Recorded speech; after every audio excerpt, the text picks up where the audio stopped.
Have you seen that photograph this week of the Rolling Stones? Nah, I saw there was one photo of all of them together. Yeah. And all of them look great, and the drummer looks like your grandfather. That's what's so funny about it. No, but that's the whole point. He's the only one who actually dresses like a 77-year-old guy. Like Mick Jagger is in some like cool hip shirt. They're all wearing a blouse. A blouse with some necklaces and like tight pants that have like lacing on it or like some cool leather, whatever. You know, they have their hair with a color in it. And then there's, I think, Charlie Watts, right? I think that's the one. Yeah, Charlie Watts is the only one who's wearing like a sweater from the Gap. It's not even the Gap. It's like he picked the whole outfit up at the pro shop. He looks like the pro shop guy at the golf course, and you go, that's the drummer for Rolling. No, it's not. No way. Yeah. What's Dress Barn for men? Whatever Dress Barn is for men, that's what he was wearing. Oh, okay. They sell clothes. Today's man. Yeah. Yeah. They sell putters, drivers, and clothes, and that's what he put on. But yeah, you look at all the other three; they look like rock stars. Right. That's why it's hilarious. It's just so funny that one of the Rolling Stones dresses like a normal 70-something-year-old man, like not and like a rock always star. Played drums like a 70-year-old man. He's always played drums like that. If you watch him play drums, he's the 70-year-old guy back there, even with the drumsticks backwards, and does it like that, you know, like the guys from the 30s used to do. Yeah. He's that guy. But they're the Stones. And right. Probably if you see them live, the most amazing live band you'll see. You've never seen the Stones live? No. I have. Have you really? Yep. Sure have. Yeah. I saw the, I'm guessing it was, I don't know if it was Some Girls. What was after Some Girls? Around what year? I was in like junior high school. Probably I was a kid. Voodoo Lounge. Maybe. I remember Mick Jagger was in all yellow. He was wearing yellow pants, like a yellow jumpsuit, and he was up on a cherry picker. And they were like maneuvering him around the audience. So at some point, and what was so funny is, you know, we were like in junior high school, and like my babysitter and her boyfriend took me. That's how I went. Mm-hmm. But, you know, because it was my babysitter and her boyfriend, of course, the tickets they had were the obscure seats, you know, the ones that were like supposedly behind the stage. But they had one of these stages that was wide open. So there was no behind the stage. And then the stage turned. So when the stage turned, suddenly we were in the front row. It was awesome.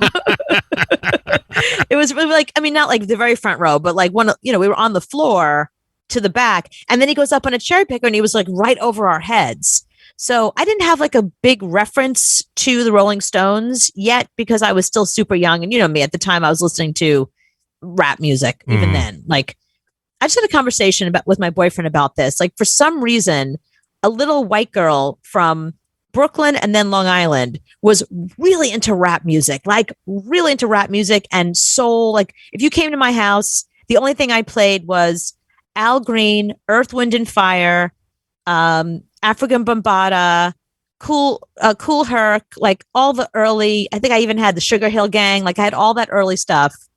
I didn't listen to anything that my friends were listening to. Mm-hmm. And my friends would come over and be like, I was like 12. What are you running here? A sex den? You know?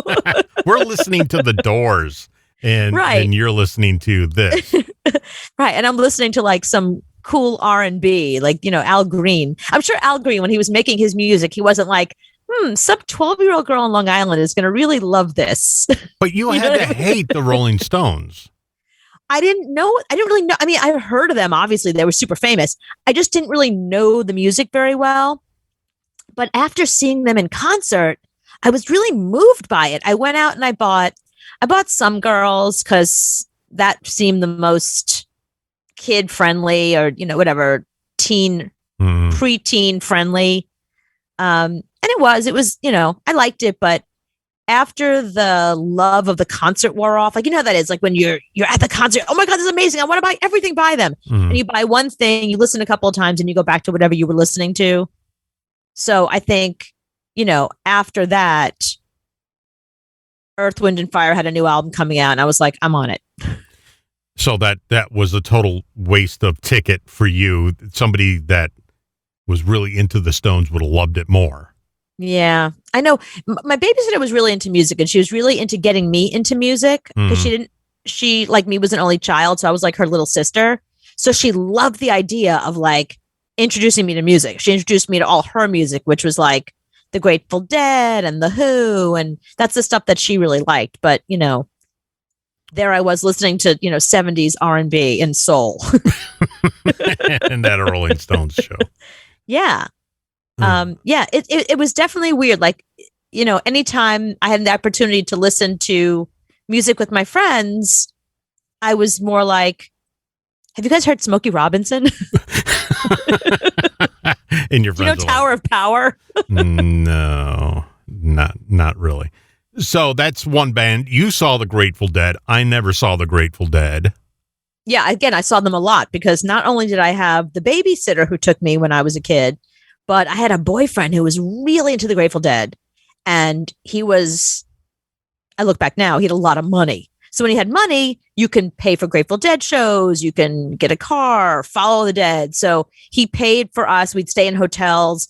I literally went on tour with the Grateful Dead and my boyfriend. Not too far. I mean, we just basically did like Philly, Washington, D.C. The furthest we went is we flew out to Denver and we saw all the shows in Colorado, in Telluride, Red Rocks, all of that. Mm-hmm.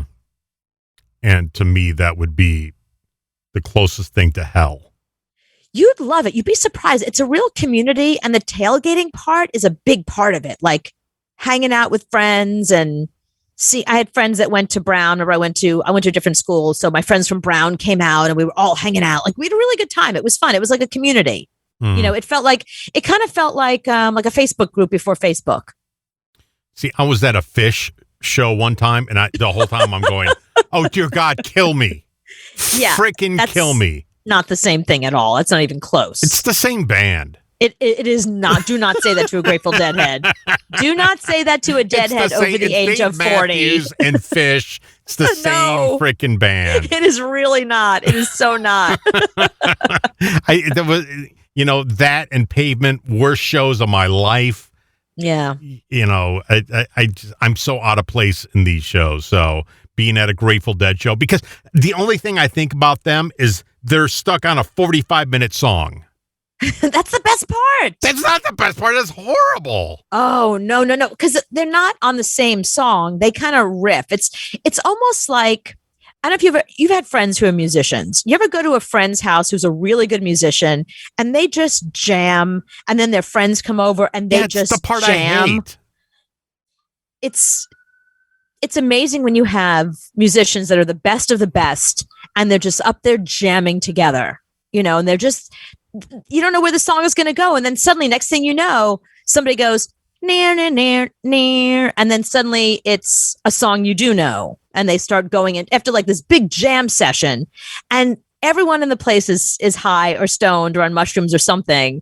So they play to their audience. If you are somebody who is into drugs, those Grateful Dead shows were the best places to be because their vibe was on your drug vibe. So it all worked. You never really smoke pot, but if you smoke pot and you get really stoned and you just kind of like mellow out and time stands still, that kind of moment where the Grateful Dead is just jamming is the greatest music. It's fun. It's hard to explain if you've never experienced it. It's not like going to a concert. You're not really exactly at a concert. Like going to a concert without lyrics. No. It's the them tuning up part of the concert. I didn't pay to hear you write your next song and jam. It's like the Allman Brothers. I went to see the Allman Brothers. It was a 94-minute version of Whipping Post. Stop it. Well, that actually sounds pretty amazing. I think I would love that. The song is really like 7 minutes long. Even that is 5 minutes too long. Stop it. I mean, that's the part I'm not paying you to write. No, but that's what I mean. So I really right now I go to like Jay-Z, J. Cole. I love all the J's. And that's very different. It's a very structured concert, like Lady Gaga, very structured. She had her dancers. She jumped out of a fish. She landed on her feet. There was a whole thing that went on, The Grateful Dead is a little more like you're just hanging out with a bunch of friends and somebody picks up a guitar and somebody else picks up drums. And it's more of an experience. And you know people there. And if you don't, the person next to you will like hand you a joint or hand you some water. The Grateful Dead, there's a song where they say strangers stopping strangers just to shake their hand. That's the philosophy. So it took them 3 hours to get to that lyric because they were on a jam with trucking that lasted 4 hours. I'm just telling you, it's an experience as opposed to a concert. It's like hanging out with your favorite friends. You know, you have friends that you have to hang out with because it's business or it's somebody you grew up with. And then you have friends that you just really enjoy your time with them and you could just sit and do nothing all night. That's the Grateful Dead. They're your friends that you can sit with and do nothing all night, but you pay them. I want to go see the band and then play the hit so I can go, okay, I can go home now. But the Grateful Dead doesn't have hits. That's the point. I want Touch of Grey. Get to Touch of Grey because I know that song because it was on MTV. Get to that song and maybe Truckin' because I heard that before. Get to those songs and just be done with it. And I'm in, out, 25 minutes. Real Deadheads hate those songs because that's not why they go. They do not want Touch of Grey. They do not want Truckin'. They want, and the thing is what they'll do is they'll do like a mashup. Mashups are a thing now, but they were the first to really do a mashup. No, I'm serious. So you would get two songs together and somebody would say like, I don't know, what are two Grateful Dead songs? Like Friend of the Devil and Scarlet Begonias. So they'll play Scarlet Begonias and they'll go into a jam and then they'll go into Friend of the Devil eventually and then get into it. And people will call it a Scarlet Devil. And that's a thing. Like, oh my God, you go to the show, they did a Scarlet Devil. No fucking way. Like, that's a thing that they mashed up two songs. Play Touch of Grey. Come on. Oh my God, it's a bass solo. Oh, here we go with a bass solo. I'm just telling you, it was an experience. Why because do I was smell young. B.O.? I smell B.O. and pot. That's all I smell. No, you smell pot and patchouli. Oh, God. And B.O. No, in the West Coast, not on the East Coast. The East Coast, it was patchouli and pot. So the minute the lights went out, that was it. Pot started. No, it starts in the parking lot. That's what I'm telling you.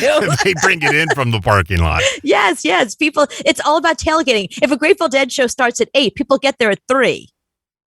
Well, I'm not even joking. It's like I spoke to people that say Jimmy Buffett.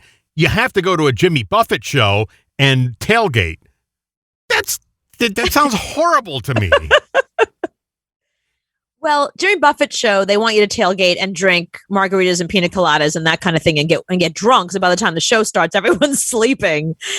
The Grateful Dead is different. People go and they dose or they do mushrooms or they smoke, so you have whatever. to get high to see this band.